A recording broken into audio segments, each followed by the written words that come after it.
आज के दिन की सबसे विशेष बात, आज आषाढ़ कृष्ण पक्ष की षष्ठी तिथि और गुरुवार का दिन है। षष्ठी तिथि आज रात 9:12 तक रहेगी, उसके बाद सप्तमी तिथि लग जाएगी।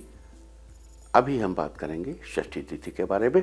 आज सुबह 10:16 तक वैधित योग रहेगा, उसके बाद विषकुंभ योग शुरू हो जाएगा जो कि कल सुबह 10:27 तक रहेगा। वैधृत योग किसी स्थिर कार्य के लिए तो शुभ माना जाता है, लेकिन भाग दौड़ करने वाला काम, उसके लिए काम के लिए जाना अच्छा नहीं माना जाता। वहीं विषकुंभ योग में शुरू किए गए कामों में व्यवधान आने की पूरी संभावना होती है। साथ ही आज शाम 4:35 से लेकर कल की शाम 6:49 तक सारे काम बनाने वाला रवि योग भी रहेगा। रवि योग के दौरान किए गए कार्यों से सुख, समृद्धि और सफलता प्राप्त होती है। इसके अलावा आज शाम 4:35 तक धनिष्ठा नक्षत्र रहेगा, उसके बाद शतभिषा नक्षत्र लग जाएगा। फिलहाल बात करेंगे धनिष्ठा नक्षत्र की। 27 नक्षत्रों में से धनिष्ठा 23वां नक्षत्र है। धनिष्ठा का अर्थ होता है सबसे धनवान। इस नक्षत्रों को सुख, समृद्धि और मान प्रतिष्ठा का सूचक माना जाता है। साथ ही ये व्यावहारिक कौशल और ऊर्जा का प्रतीक भी है, जबकि इस नक्षत्र का खुद का प्रतीक चिन्ह ढोल या मृदंग को माना जाता है।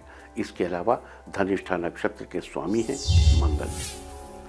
इसके राशि मकर और कुंभ है। इसके पहले 2 चरण मकर राशि में, आखिरी 2 चरण कुंभ राशि में। लिहाजा धनिष्ठा नक्षत्र के दौरान हनुमान जी की और भगवान शंकर की उपासना बड़ी ही फलदायी बताई गई है। इसके अलावा धनिष्ठा नक्षत्र का संबंध शमी के पेड़ से बताया गया है। शमी शम्यते पापम, शमी पापों का शमन करता है। लिहाजा जिन लोगों का जन्म धनिष्ठा नक्षत्र में हुआ हो, उन लोगों को आज बजरंगबली हनुमान और भगवान शिव के साथ साथ शमी के पेड़ को भी नमस्कार करना चाहिए। साथ ही इस बात का ध्यान रखना चाहिए कि शमी के पेड़ या उसकी पत्तियों को कभी भी किसी प्रकार का नुकसान ना पहुंचाए। आज के दिन ऐसा करने से आपके सुख, समृद्धि और मान प्रतिष्ठा में बढ़ोतरी होगी। तो ये थी चर्चा वैधित योग, रवि योग और धनिष्ठा नक्षत्र की। अब बात करते हैं आज के दिन पड़ने वाले पंचक और भद्रा की। जैसा कि हम कल ही चर्चा कर चुके हैं कि धनिष्ठा से लेकर रेवती तक के नक्षत्रों को पंचक नक्षत्र कहते हैं, और इस दौरान घर की छत बनाना, लकड़ी इकट्ठी करना, चारपाई, बेड बनवाना या लेना या घर में वुड वर्क कराना अवॉइड करना चाहिए। इस दौरान वुड वर्क कराने से इन सबके शुभ परिणाम नहीं मिलते। बता दूं कि पंचक आज सुबह 3:42 से शुरू हुए,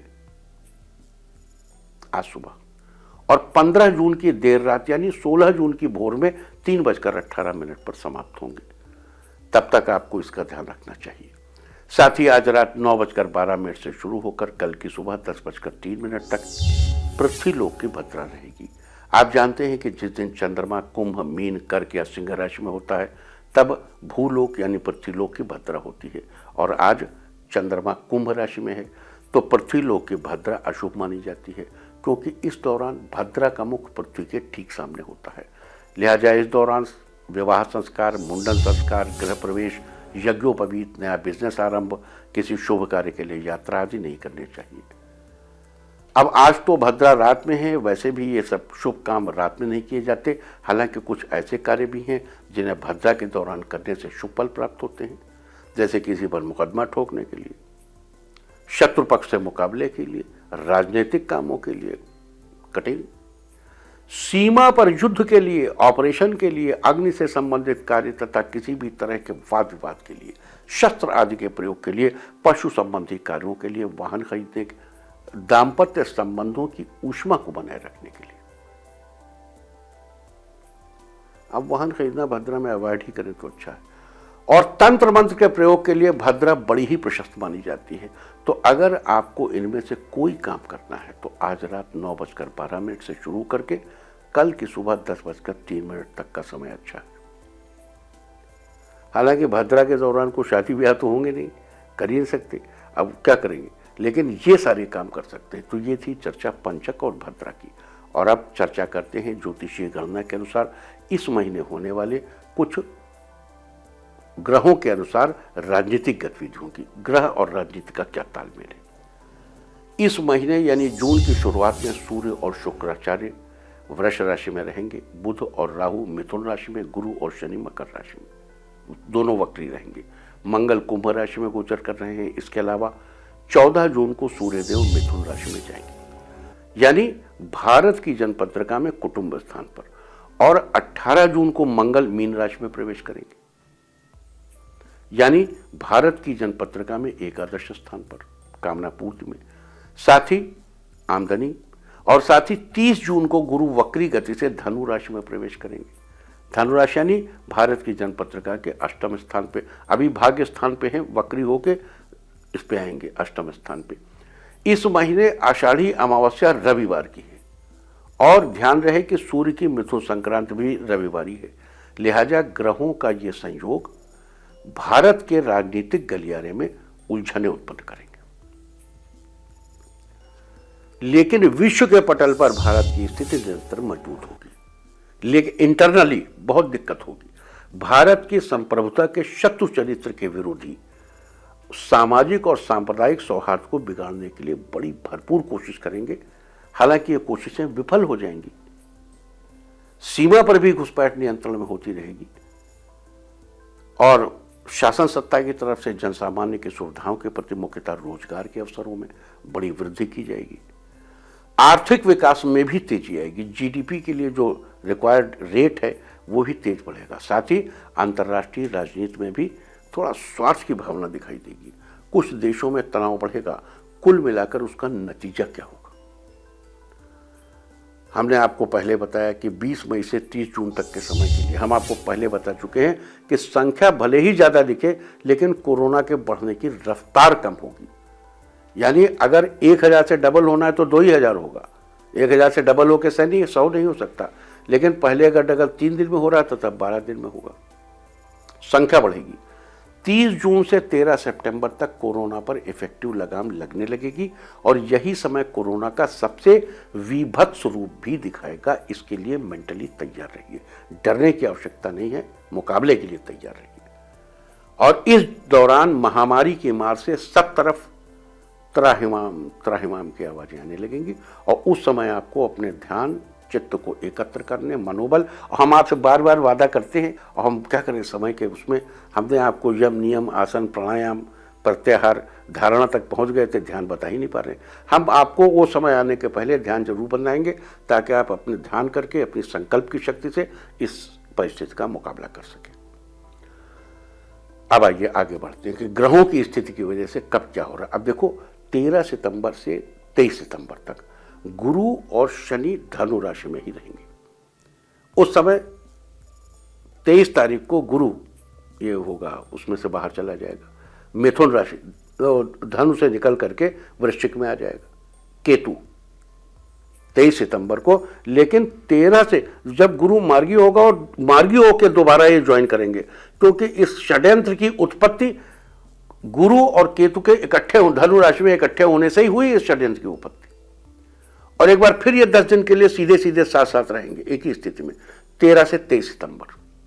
ये बहुत भीषण स्थिति होगी। लेकिन इसमें क्या होगा, फाइनेंशियल क्या होगा? हमने आपको याद होगा, हम बहुत दिन आपको कहते रहे दिसंबर लास्ट से कि 5 नवंबर से 29 मार्च के बीच भारत की मुद्रा बाजार धड़ाम हो जाएगी।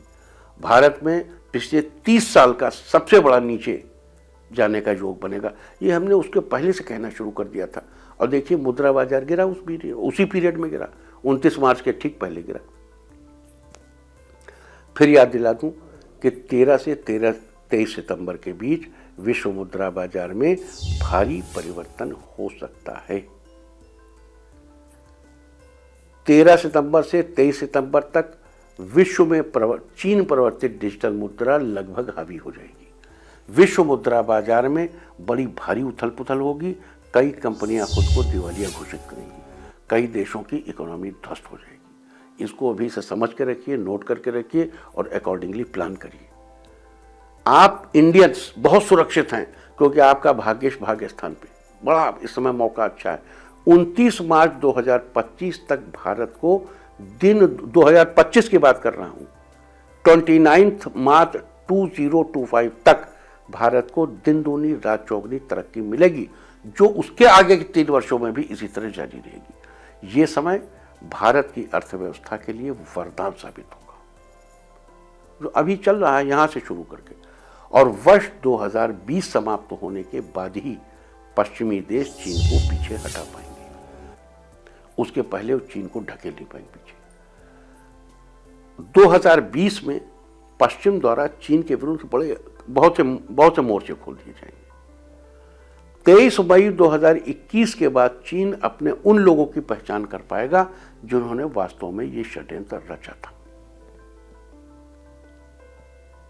अभी उन लोगों की पहचान नहीं हो पा रही।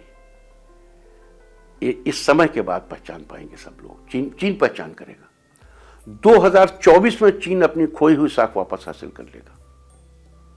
याद होगा, हमने 2 महीने, 2.5 महीने पहले, 3 महीने पहले कहा था आपसे, तो बार बार आपसे बताते ही रहते हैं कि अमेरिका में राष्ट्रपति के विरुद्ध एक और महाभियोग का प्रस्ताव इस साल जुलाई में आ सकता है, जुलाई अगस्त में। और अगर ये महाभियोग का प्रस्ताव सफल हो गया तो अमेरिका को भारी हानि होगी। जब हमने ये बात आपसे कही थी तो देखिए कोई ऐसा झंझट नहीं था, किसी पुलिस वाले ने किसी की हत्या नहीं की थी। अब देखिए माहौल बनने लगा। 2 महीने पहले ऐसे आसार नहीं थे, अब माहौल बनने लगा। तो ये सब एस्ट्रोलॉजिकल है कि कौन सा प्लैनेट कहाँ होगा, किसको क्या होगा, किसको फायदा, किसको नुकसान। आप पहले से अपना प्लान बना के रखिए। आने वाले समय में विश्व की अर्थव्यवस्था चरमरा जाएगी, जीवन वर्षों पीछे चला जाएगा, लेकिन कुछ लोग इससे बहुत फायदा उठा लेंगे, बहुत फायदा। ये सब षड्यंत्र पूर्वक होगा, षड्यंत्र पूर्वक।